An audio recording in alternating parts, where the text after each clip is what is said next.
Bismillahirrahmanirrahim. Assalamualaikum warahmatullahi wabarakatuh. Alhamdulillahirabbil alamin. Wabihi nasta'in ala umuri dunya waddin. Asyhadu an la ilaha illallah wahdahu la syarika lah wa asyhadu anna Muhammadan abduhu wa rasuluh. Allahumma salli wa sallim ala nabiyyina Muhammadin wa ala alihi wa sahbihi ajma'in. Amma ba'd.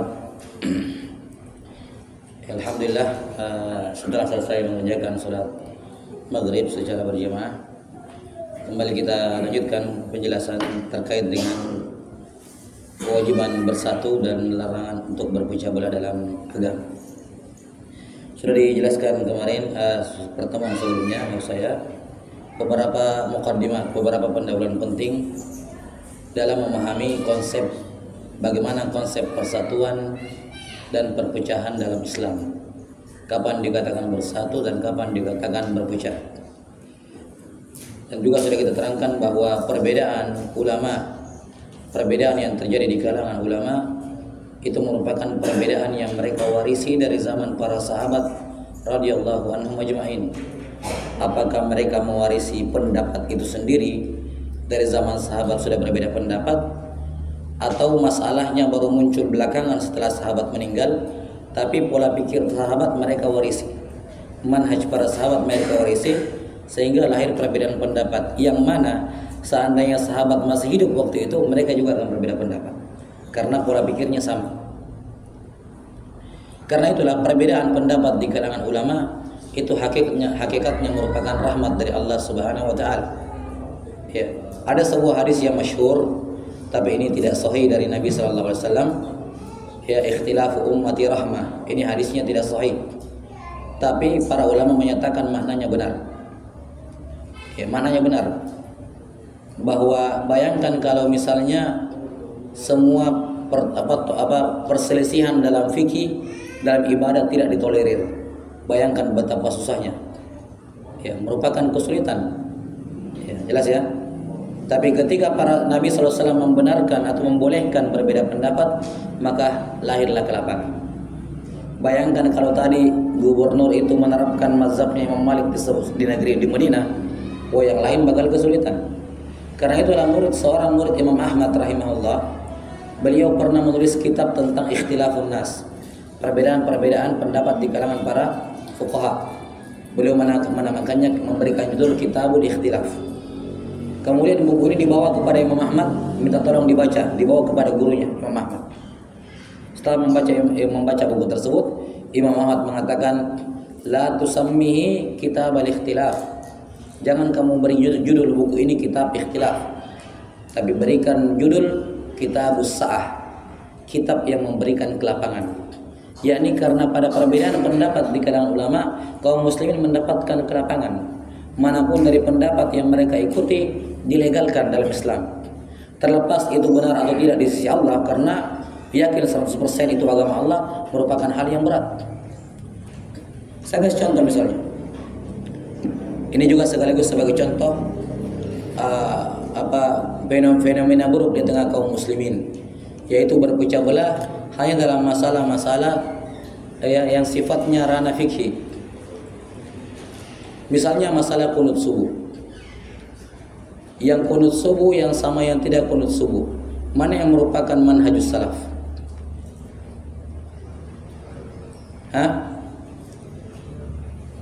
Yang kunut subuh yang tidak kunut subuh, mana yang merupakan manhaj para sahabat? Jelas ya? Dua-duanya. Ya, bukan yang kunut subuh saja, bukan juga yang tidak kunut subuh saja. Dua-duanya manhajus salaf. Yang kunut subuh mengikuti salaf, yang tidak kunut subuh juga mengikuti salaf. Kenapa? Karena ini khilaf. Kalau kita runut khilafnya dari zamannya para sahabat radhiyallahu anhum ajma'in. Ya, dan terbukti dengan khilaf di kalangan para imam al-madzhab al-arba'ah. Imam Abu Hanifah mengatakan tidak ada kunut sama sekali dalam Islam, tidak kunut subuh, tidak kunut witir, tidak kunut nazilah, tidak ada sama sekali kata Imam Abu Hanifah. Imam Ahmad mengatakan yang ada hanya kunut nazilah, kunut subuh tidak ada. Sementara Imam Syafi'i dengan Imam Malik mengatakan kunut subuh ada. Syah dari Nabi sallallahu alaihi wasallam beliau kunut subuh. Kata Imam Syafi'i dan Imam Malik. Cuman perbedaannya, kalau Imam Syafi'i kunut subuhnya setelah ruku, kalau Imam Malik sebelum ruku. Kalau Imam Syafi'i kunut subuhnya dijaharkan, kalau Imam Malik disirkan. Tapi intinya keduanya menetapkan bahwa termasuk sunnah Nabi sallallahu alaihi wasallam adalah kunut subuh. Karena itulah, dan ini Imam Malik imamnya kota Madinah, ya kan? Imam Syafi'i imamnya kota Mekah. Karena itulah As-Subki rahimahullah atau Ibnu Daqiqil kalau tidak salah menyebutkan bahwa terus-menerus para sahabat radhiyallahu anhum ajma'in ya dilakukan di Masjid Nabawi itu kunut subuh. Karena itulah Imam Malik, karena itu di antara mazhab Imam Malik, beliau beramal berhujjah dengan amalan penduduk kota Madinah. Dia kata beliau semua yang menjadi amalan turun-temurun dari Madinah zaman dahulu sampai di zaman Imam Malik. Imam Malik kan terlalu jauh dari zaman kenabian. Beliau seorang Beliau tabi'ut tabi'in Imam Malik. Jadi tidak jauh dari zaman kenabian. Maka beliau apapun amalan yang beliau dapat dari penduduk kota Madinah, beliau katakan itu sunnah. Di antaranya kunut subuh. Karena itulah beliau berpendapat kunut subuh. Imam Syafi'i juga demikian di Mekah. Itu juga amalan turun-temurun dari penduduk kota Mekah. Sudah sampai sini? Nah, maka yang kunut subuh maupun yang tidak kunut subuh dua-duanya memiliki pendahulu. Karena itulah Imam Tirmidzi rahimahullah dalam Jami' At-Tirmidzi, dalam Sunan At-Tirmidzi, ketika beliau menyebutkan kunut subuh, beliau menyebutkan sahabat-sahabat yang berpendapat. Ini sahabat-sahabat yang kunut subuh, ini sahabat-sahabat yang tidak kunut subuh. Manhajus salaf. Maka merupakan kejahilan kalau mengatakan bahwa mazhabus salaf itu, mazhab sahabat itu kunut subuh, tidak kunut subuh, yang kunut subuh tidak mengikuti para ulama salaf. Ini kejahilan. Bagaimana caranya? Sementara dua-duanya diamalkan oleh para sahabat. Bahkan Imam As-Subki rahimahullahu ta'ala menyebutkan bahwa di antara para sahabat yang kunut subuh, Abu Bakar As-Siddiq, Umar bin Khattab, Utsman bin Affan, Ali bin Abi Thalib, Abdullah bin Abbas, Aisyah radhiyallahu ta'ala anha, kunut subuh. Dari kalangan tabi'in Muhammad bin Sirin, Al-Hasan Al-Basri dan seterusnya. Disebutkan sejumlah ulama. Kita di sini kita tidak penting yang mana yang lebih kuat, karena kita katakan kebenaran cuma satu. Di mata Allah pasti ada salah satu yang benar, yang kunut atau yang tidak. Cuman bukan itu masalah kita. Masalah kita adalah di sini tidak dibenarkan berpecah belah. Dua-duanya ini dibenarkan berbeda pendapat. Kenapa? Karena manhaj mereka memandang caranya benar dari para sahabat. Satu memandang teks, satu memandang konteks misalnya. Hadis tentang kunut subuh diriwayatkan oleh Imam Bukhari dan Imam Muslim dari sahabat Abdullah bin Umar radhiyallahu anhu. Di mana Ibnu Umar radhiyallahu anhu pernah ditanya, Ibnu Umar pernah ditanya, "Aqanata Rasulullah sallallahu alaihi wasallam fi subh?" Apakah Rasulullah SAW kunut subuh? Kata Abdullah bin Umar, "Na'am ba'da ruku'i yasiran." Iya, setelah ruku sebentar. Ini hadis dalam riwayat Bukhari dan Muslim. Kemudian dalam perang Mu'tah, ya, yang terbunuh di dalamnya 70 orang penghafal. Sebelumnya di tahun ketiga Hijriah di perang Uhud. Di perang Uhud beliau kunut subuh. Ya, ketika itu banyak sahabat-sahabat terbunuh, salah satunya siapa? Paman beliau, sahabat Hamzah bin Abdul Muttalib terbunuh di perang Uhud. Dan di perang Uhud ini satu-satunya perang yang Nabi sallallahu alaihi wasallam terluka parah. Saking parahnya sudah beliau berdoa kepada Allah kunut subuh. Beliau kunut subuh dan mendoakan keburukan untuk kaum musyrikin. Itu tahun ketiga Hijriah. Tahun depannya tahun keempat Hijriah, di perang Mu'tah ketika 70 penghafal Quran, 70 sahabat penghafal Quran terbunuh, beliau kunut lagi 1 bulan. Beliau kunut lagi, kunut subuh. Ya, dikatakan beliau kunut subuh 1 bulan, yad'u 'alal kuffar. Beliau mendoakan orang kafir yang membunuh 70 orang sahabat ini. Kemudian dikatakan summa tarakahu. Kemudian beliau meninggalkannya. Nah, meninggalkannya. Ya, di sini apa? Apa yang ditinggalkan oleh Nabi SAW? Imam Ahmad memahami domirhu di situ summa tarakahu. Kemudian Nabi SAW meninggalkannya. Nya adalah kunut subuh. Nabi tinggalkan. Makanya menurut Imam Ahmad dulu memang pernah kunut subuh tapi masuk, beliau tinggalkan. Sementara Imam Syafi'i mengatakan yang dimaksud dengan hu di situ bukan kunut subuhnya, tapi mendoakan orang kafirnya. Jadi beliau kunut subuh selama 1 bulan mendoakan mendoakan keburukan kepada orang kafir. Setelah itu bulan berikutnya beliau tidak lagi mendoakan orang kafir tapi tetap kunut subuh. Dan itu dibuktikan dengan hadis Anas bin Malik bahwa Nabi SAW kunut subuh sampai meninggal. Ya, terlepas ada yang mensahihkan, ada yang mendoifkan di sini. Tapi intinya yang saya ingin terangkan di sini bahwa lihat pendalilan para ulama beda-beda tipis kekuatannya. Iya. Kita tentunya yakin salah satunya ada yang benar di sisi Allah, tapi ini jelas masalah khilafiyah dari zaman para sahabat. Maka merupakan kezaliman kalau berusaha untuk menyatukannya, apalagi menghukumi yang lain. Bahwa ini kesalahan, ini bid'ah dan semacamnya. Bagaimana cara kita menghukumi bid'ah amalan dilakukan oleh para sahabat? Siapa yang paling paham bid'ah dibandingkan mereka? Ya. Mau mengatakan Aisyah seorang yang melakukan bid'ah radhiyallahu anha, ini kan kebodohan. Ya. Maka ini hal yang perlu diperhatikan. Ini salah satu contoh kasus saja, dan banyak contoh-contoh yang seperti ini. Seperti yang kita sudah paparkan kemarin malam juga di kajian masalah yang setiap tahun ribut. Tarawih itu 20 rakaat atau 8 rakaat, tiap tahun ribut. Masalah-masalah yang tidak perlu diributkan. Yang butuh diributkan orang yang tidak sholat tarawih. Kan begitu. Masalah jumlah itu tidak ada masalah. Ya. Dan kita sudah terangkan kemarin di sana pembahasannya bahwa tarawih 20 rakaat itu pendapat jumhur mayoritas ulama mengikuti amalan Umar bin Khattab, mengikuti amalan para sahabat radhiyallahu anhum ajma'in. Di mana semua sahabat yang hidup di zamannya Umar sepakat dengan jumlah itu. Nah, jadi intinya adalah ada yang benar salah satunya, tapi kita tidak bisa memastikan 100%. Intinya yang kita ingin petik sehubungan dengan pembahasan kita adalah ini masalah-masalah khilafiyah yang dibiarkan manusia berbeda pendapat, tidak usah disatukan. Kalaupun mau disatukan, diskusi, bukan menghukumi. Ya, ngobrol baik-baik, adu argumen misalnya bagi yang mampu. Ya. Kalau bagi-bagi kita, ya jelas ya. Karena itulah para ulama mengatakan muqallid kayak kita ini, orang yang cuma taklid saja, kita tidak boleh mengingkari sesama muqallid yang lain. Ya. Kan sama-sama buku ikut. Saya ustadzku ini, kau ustadzku ini, sama-sama ikut. Ngapain ribut? Sama-sama pengikut. Begitu. Oh, saya ikut kepada Imam Malik, saya Syafi'i. Ya sudah, biarin. Ya. Sama-sama taklid kepada imam, kan sudah benar.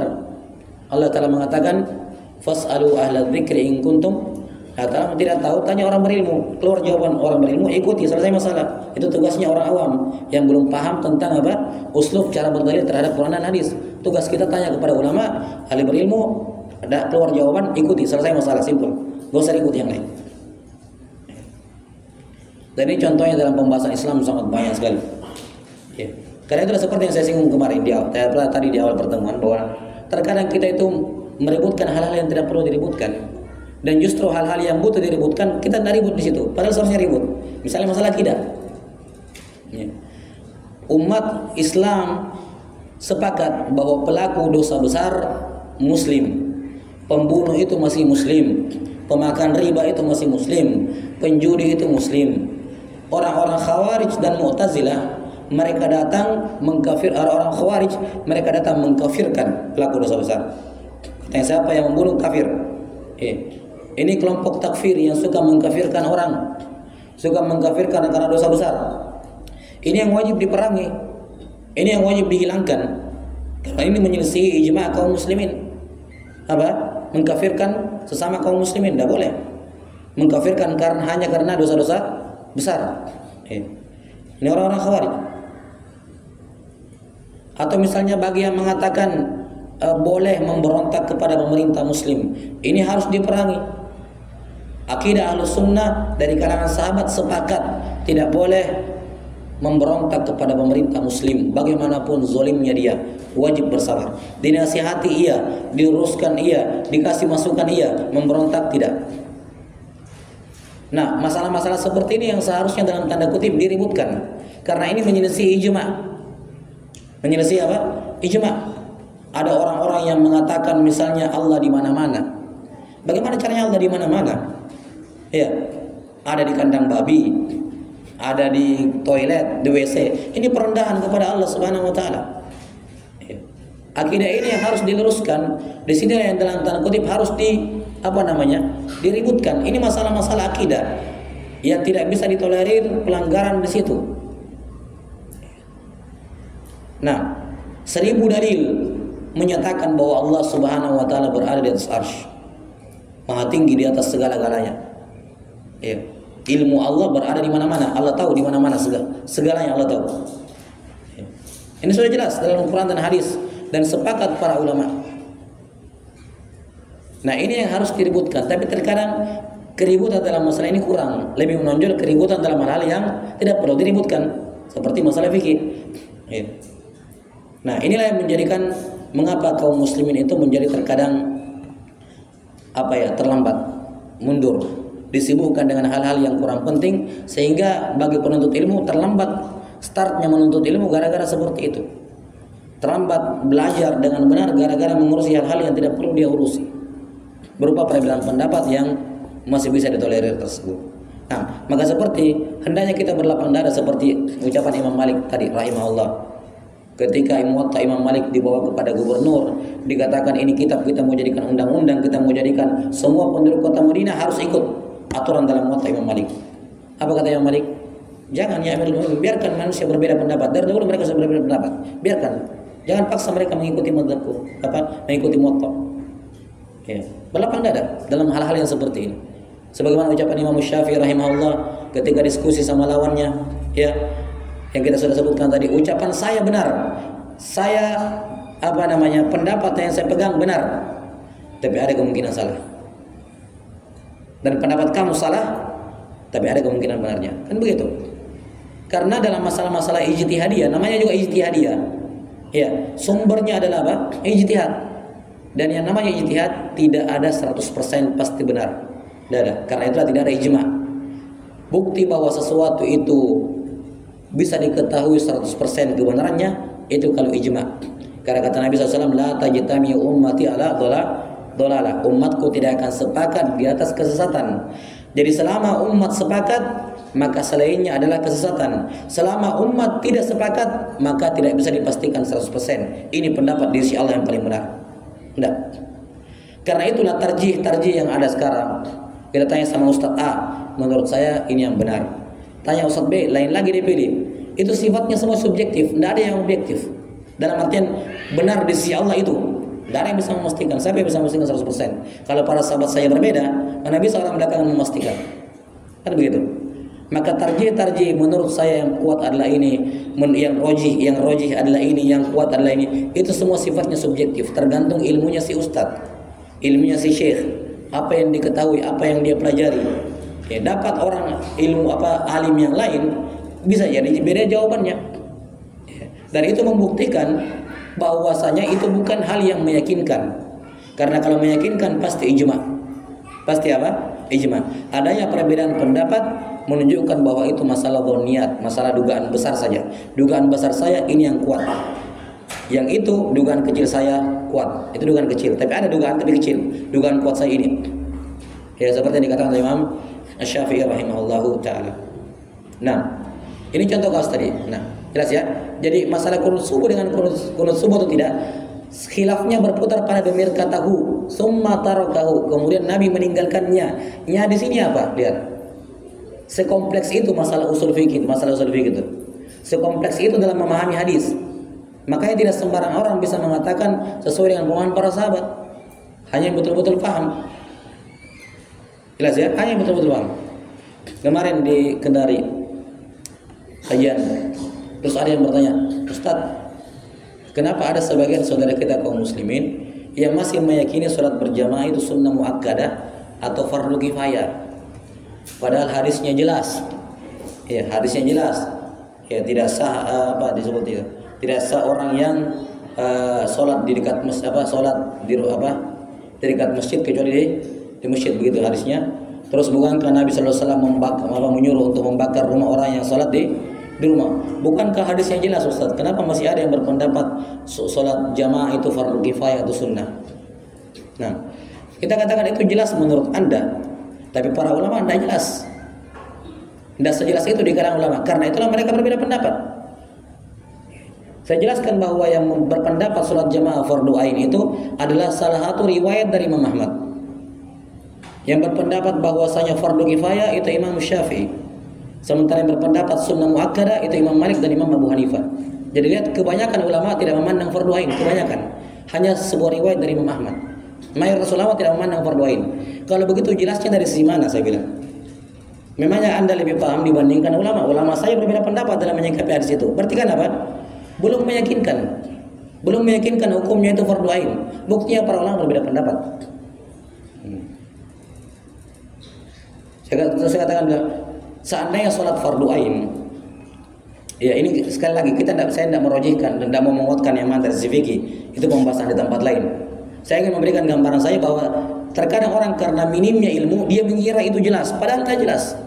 Karena minimnya apa? Ilmunya, minimnya pemahaman bahasa Arab, minimnya pemahaman ilmu nahwu, ilmu sharaf, pemahaman ilmu hadis, pemahaman minim sehingga dia kira itu jelas, padahal belum jelas. Misalnya, kalau saya habis makan bawang putih mentah, saya boleh ke masjid nggak sholat? Hah? Boleh nggak saya sholat jamaah di masjid kalau saya habis makan bawang putih mentah? Hah? Ya, beda. Hadisnya kan jelas ya. Orang yang habis makan putih tidak boleh mendekati masjid kami. La yaqrabanna masjidana, kata Nabi SAW. Tidak boleh mendekati masjid kami yang habis makan bawang putih. Mana ada sholat fardu ain hanya gara-gara makan bawang tidak boleh hadir fardu ain? Masa fardu ain begitu sifatnya? Kan seperti ini, saya sebutkan seperti itu. Supaya sekedar untuk membuka wawasan bahwa jangan terlalu terburu-buru mengatakan dalil itu jelas. Seandainya itu fardu ain, masa cuma gara-gara bawang tidak boleh datang ke masjid? Justru dimakruhkan dia ikut sholat berjamaah, makruh. Tidak boleh ke masjid. Hanya gara-gara apa? Mengganggu orang di masjid. Ya. Seandainya dia fardu ain tidak mungkin dilarang ke masjid. Terserah, pokoknya fardu ain harus gitu kan. Nah, hanya gara-gara mau makan boleh diundurkan sholat. Boleh tidak ikut sholat jamaah, yang penting kalau makanan sudah hadir. Masa fardu ain seperti itu? Maksudnya, mana ada fardu ain dahulukan makan daripada fardu ain? Kan begitu ya. Terus masalah bakar-bakar rumah di mana? Saya bilang bakar rumah itu hadisnya mansukh. Nabi SAW bersabda, la yu'adzabu binnar illa rabbun nar. Tidak boleh ada yang menyiksa dengan api kecuali Tuhannya api. Tidak boleh menyiksa manusia dengan membakar, haram hukumnya. Jadi itu hadis mansukh hukumnya. Terus gimana, Ustaz? Ya sudah, saya tidak tahu. Pokoknya saya cuma, maksudnya apa yang kamu katakan sangat jelas, belum tentu jelas menurut para ulama. Kita tidak menguatkan yang mana karena ini kita bukan kajian fikih sekarang. Tapi intinya adalah itu ranah khilafiyah. Dihargai saudara-saudaranya yang lain yang memegang pendapat yang lain.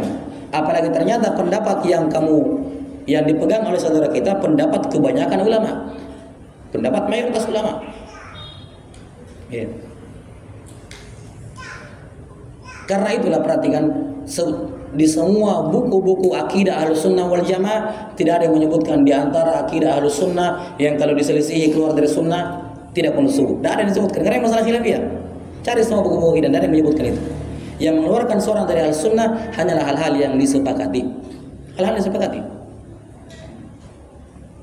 Ada hadis jelas, tapi ternyata ada hadis lain yang mengkhususkan kandungannya. Nah, ini kan juga pengetahuan terhadap hadis. Ini sekedar masalah saja dan banyak sekali masalah-masalah lain ya yang kalau seorang menambah ilmunya, menambah terus ilmunya, maka akan berkurang pengingkarannya. Sebagaimana dikatakan oleh para ulama salaf, man kathura ilmuhu qalla inkaruhu. Siapa yang bertambah banyak ilmunya, semakin sedikit pengingkarannya kepada orang. Karena dia tahu bahwa ternyata ini ada juga salaf, ada juga pendahulunya, ada sahabat, ada ulama begini, ada ulama yang berpendapat begini demikian. Tapi karena seorang hanya mendengar misalnya itu saja, terkadang dia berpikir tidak ada pendapat lain, sehingga dia mengatakan itulah yang benar dari sisi Allah, yang lainnya salah. Nah, ini hal yang tidak benar. Ya. Inilah cikal bakal tindakan radikal, kan begitu, radikal. Seperti yang terjadi pada orang-orang Khawarij. Orang Khawarij itu kan asal muasalnya apa? Hanya karena merasa lebih bertakwa dibandingkan Nabi Sallallahu Alaihi Wasallam. Ya, asal muasalnya kan di zaman Nabi Sallallahu Alaihi Wasallam. Para ulama punya mengisahkan bagaimana orang-orang Khawarij itu berpindah dari zikir berjamaah itu zikir sendiri-sendiri di jamaah bukan zikir berjamaah. Merasa melakukan suatu amalan yang tidak dilakukan oleh Nabi Sallallahu Alaihi Wasallam dan para sahabatnya. Ya, yaitu dengan berzikir di masjid dipimpin oleh satu orang. Ya, dengan cara seperti itu merupakan pelanggaran. Diingkar oleh Abdullah bin Mas'ud. Ya, misalnya dikatakan mereka kumpulkan batu 100 biji, kemudian pimpinannya mengatakan sabbihu mi'ah, bertasbih 100 kali, semuanya 100 kali. Subhanallah, subhanallah, subhanallah. Ya. Setelah selesai 100 kali, bertakbir kalian 100 kali, begitu lagi. Ini cara seperti ini tidak ada dari Nabi SAW. Yang diingkari oleh siapa? Yang diingkari oleh Abdullah bin Mas'ud cara seperti itunya ya, bukan masalah biji-bijinya. Karena berzikir dengan batu warid dari Ummu Salamah radhiyallahu anha. Warid dari Ummu Salamah istri Nabi SAW. Karena itulah bertasbih dengan biji tasbih tidak ada masalah, ada salafnya. Ada salafnya dari istri Nabi SAW, Ummu Salamah, dan juga sebagian ulama salaf dengan biji tasbih itu membantu untuk menghitung. Kayalah alat hitung yang sekarang itu zikir, tidak ada masalah, ada iskal. Ya, jelas sampai sini. Nah, dikisahkan bagaimana dia dari masalah fikih seperti itu menganggap diri lebih benar, yang lainnya salah, akhirnya pindah kompleks ke Harura. Tidak mau dekat-dekat dengan kaum muslimin di Madinah karena katanya beda. Kami benar, yang lain salah. Pindah sendiri ke Harura. Ya, makanya Haruriyah dikenal dengan Khawarij, nama lainnya Haruriyah. Kenapa?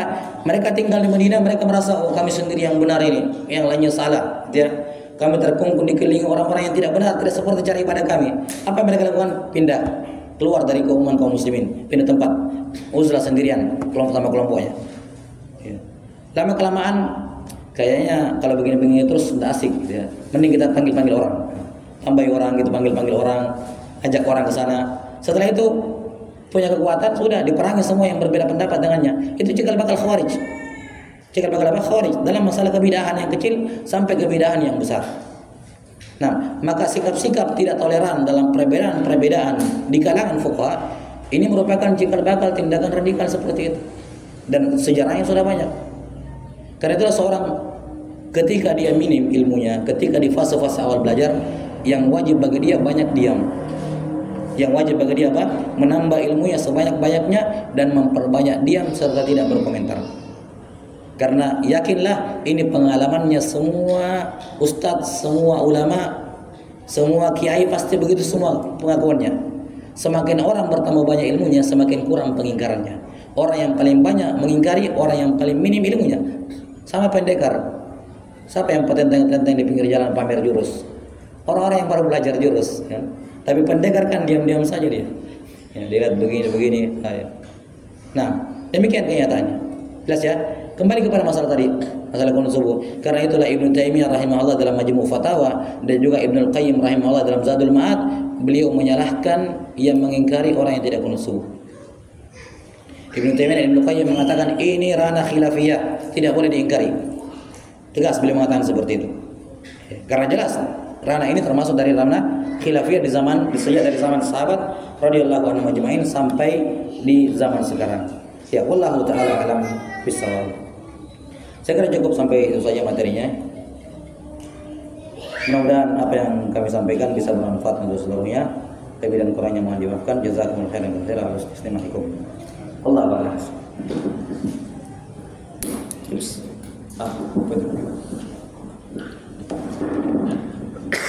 Baik, jazakumullahu khairan untuk Ustaz Muhammad Arfan Amal. Untuk mungkin karena masih tersisa sebelum sholat isya, barangkali ada ikhwan ataupun akhwat yang ingin mengajukan pertanyaan, kita izinkan dengan secara kertas ya, dengan secara kertas, dan nanti akan diseleksi dulu pertanyaan yang diajukan oleh Ustaz.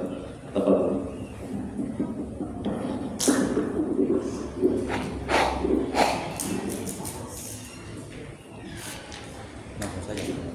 Langsung aja halaman nulis nih. Langsung halaman. Baik, ada kemudahan dari Ustadz, mungkin bisa bertanya secara langsung saja. Nanti nanti Ustaz menjawab. Ya. Tadi membahas masalah keputusan.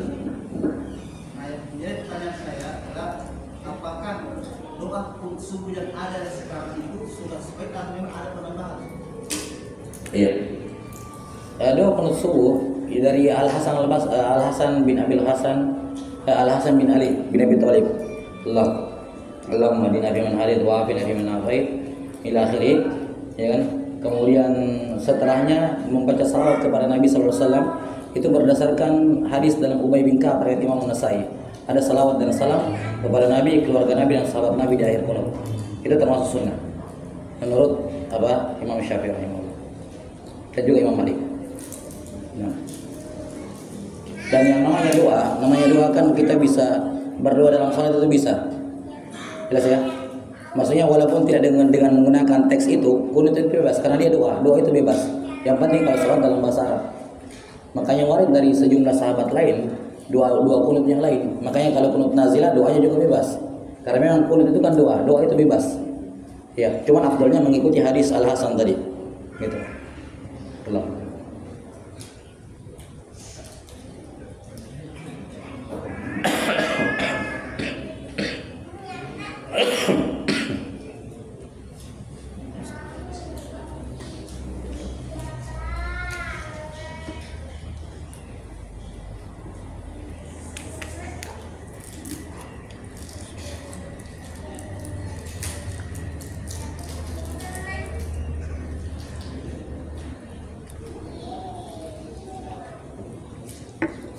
Ya.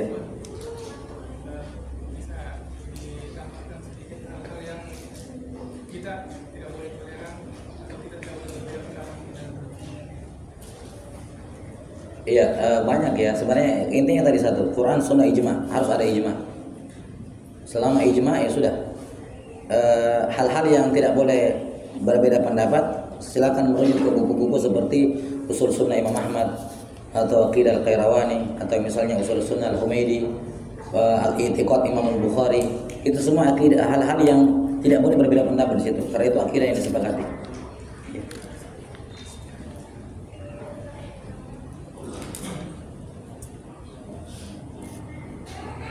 Sebagai orang yang baru belajar agama, bagaimana cara kita untuk mengambil ilmu? Apakah harus bermazhab atau tidak? Tidak harus. Tidak harus. Bermazhab itu hanya bagi yang mau serius belajar agama, mau jadi dai. Tapi kalau mohon maaf ya, kalau targetnya cuma untuk diri sendiri, tidak perlu belajar mazhab. Apa yang mau ditahu langsung tanya, selesai diamalkan, selesai masalah. Sahabat kan tidak semuanya orang alim ulama kan. Banyak sahabat yang berdagang di sawah, dapat masalah datang kepada Nabi, jawab, pulang lagi kerja lagi sawahnya, kerja lagi dagangnya. Dan semua sahabat, makanya tadi saya katakan hanya segelintir di antara sahabat yang jadi alim besar. Yang lainnya petani, pedagang biasa. Nanti ada masalah nanya, itu intinya. Tapi bagi yang mau menjadi seorang alim, pengajar, ya sejak dari zaman Imam Mazhab yang 4 sampai sekarang tidak ada seorang pun alim mujtahid, alim ulama kecuali mengikuti mazhab tertentu. Semua ulama Saudi yang kita tahu semuanya mazhabnya Hanabila, Imam Ahmad. Itu mazhab negara, mazhab resmi Hanabila, negara Saudi Hanabila. Dari yang keluar dari itu. Semuanya Syekh bin Baz, Ibnu Taimiyah. Semua belajarnya dari kecil Hanabila, dari SD, SMP, SMA, kuliah. Ya, jelas sampai sini. Kalau mau karena mazhab itu kayak kurikulum. Bagaimana cara orang belajar tanpa kurikulum kan gitu. Kalau mau belajar serius pakai kurikulum dong. Jangan cuma asal apalagi enggak begitu orang belajar. Ya. Sampai sini ya. Jadi masalah mazhab atau tidak mazhab, kalau untuk kepentingan pribadi dan lingkungan sekitar misalnya nggak perlu, langsung tanya saja apa yang dimaui. Tapi kalau dia ingin serius mau belajar fikih, iya itu sunnahnya para ulama dengan mazhab tertentu. Di Indonesia kita ini kan mazhab resminya Syafi'i. Karena itulah hampir semua ustadz kiai yang ada di Indonesia pasti Syafi'iyah dan itu wajar. Ya, wajar. Sudah ini ya. Mazhab itu hanya ada dalam masalah fikih. Dalam akidah tidak ada mazhab. Akidah satu. Kaum muslimin akidahnya satu, tidak ada mazhab-mazhaban. Akidahnya Ahmad, Malik, Syafi'i, Abu Hanifah rahimahumullah taala jami'an, semua akidahnya satu, tidak ada mazhab-mazhaban. Jadi mazhab itu hanya dalam fikih, dalam ranah ibadah ranah amaliyah saja. Ya. Caranya tadi ya bertanya. Nah, Allah. Ya Pak. Yang kabir. Ya, fadal. Ya. Waalaikumsalam. Saya pernah sekali sampai sehingga subuh bisa ditemukan. Setelah saya didaulat untuk jadi imam, Ya. saya tidak umum.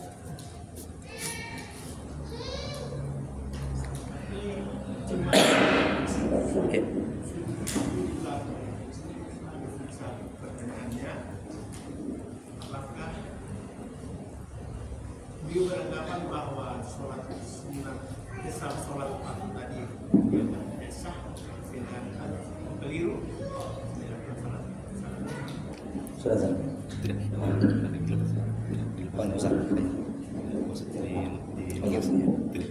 Iya.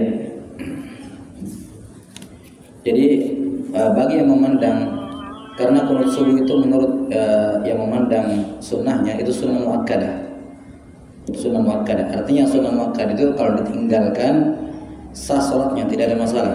Karena namanya sunnah, kalau ditinggalkan itu tetap sah, tapi disunnahkan sujud sahwi. Jadi sujud sahwi itu hukumnya sunnah, tidak menunjukkan sholatnya tidak sah, tidak. Yes, ya.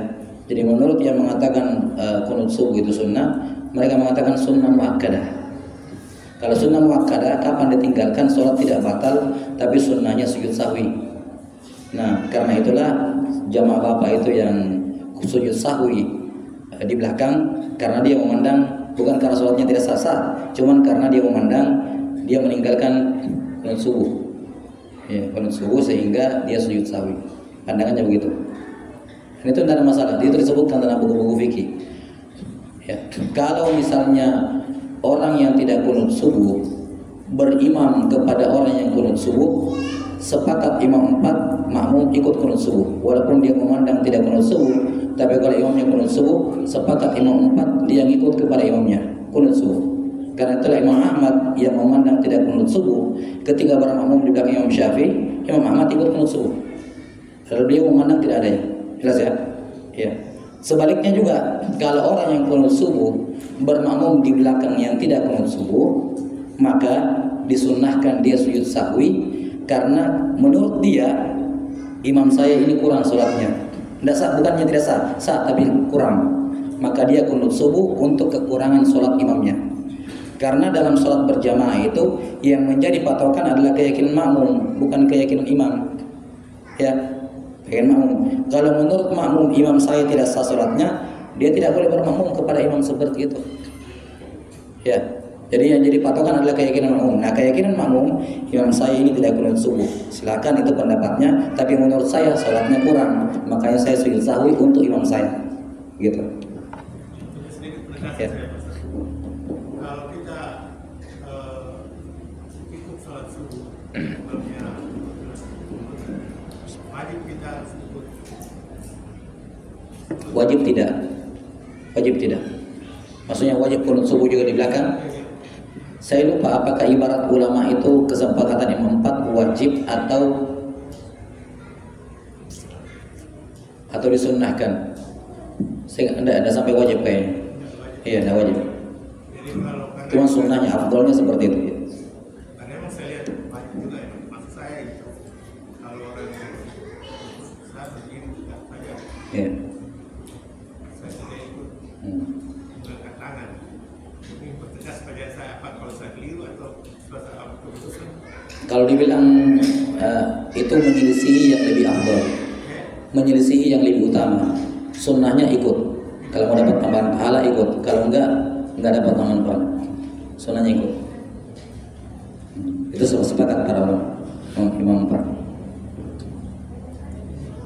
Iya. Silakan. Tunggu dulu. Tadi. Duluan tadi nih. Duluan tadi ya. Silakan. Kalau masalah akidah yang kayak di Indonesia, kalau kata masa kami Imam Syafi'i, tapi tidak tamat di sama Syafi'i. Jadi bagaimana? Apakah masih bisa ada perbedaan masalahnya. Nah, ini pertanyaan berat ini, belum bisa dijawab sekarang. Nah, silakan, panjang. Ya. Silakan, betul. Mohon maaf ini, mohon maaf. Silakan. Waalaikumsalam warahmatullahi wabarakatuh.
Iya, sudah kita paparkan bahwa ayat itu terkait dengan perbedaan yang sifatnya disepakati ulama. Kalau ulama sepakat akan amalan itu, terus ada yang tidak sepakat, itu dianggap berpecah belah. Tapi kalau masalah-masalah kunut kan masalah memang perbedaan pendapat dari zaman sahabat, itu tidak dianggap berpecah belah walaupun berbeda pendapat. Ya, kerja. Sudah waktu? Cukup ya? Pada Isya di panjang. Tunggu masih menit kan?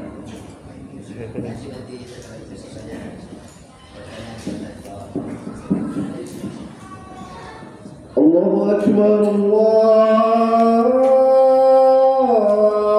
Akbar, Allah.